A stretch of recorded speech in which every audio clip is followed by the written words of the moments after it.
Abans els ho dèiem, tornarem ara a Terrassa, perquè una manifestació de suport a Pablo Hasél ha acabat amb aldarulls. De fet, al centre de la ciutat s'han fet barricades, s'han cremat contenidors. De moment, hi ha 6 persones detingudes. Víctor Prats.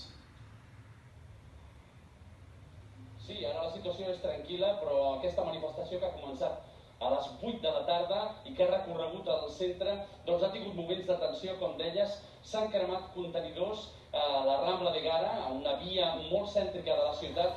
També en els carrers més petits del centre doncs s'han fet també algunes barricades, però sens dubte un dels moments més tensos s'ha produït a la comissaria de la Policia Nacional, on hi ha hagut una càrrega important dels Mossos d'Esquadra. Eren centenars els manifestants que anaven recorrent el centre de Terrassa, i aquí s'han produït unes imatges realment més importants. Ha estat la càrrega per excel·lència que s'ha produït en aquesta jornada de protestes d'avui, amb força contundència, però s'estava produint llançament d'objectes sobre la línia policial i després de fer avisos, doncs la policia ha actuat. Ara mateix on ens trobem, precisament a Rambla de Gara, molt a prop de l'Ajuntament, doncs queden unes dotacions de Mossos d'Esquadra, unes furgonetes, 8 furgonetes en total, per comprovar que la situació s'ha calmat. Efectivament, després d'aquesta càrrega s'ha produït persecucions pels carrers del centre i els manifestants s'han dissipat.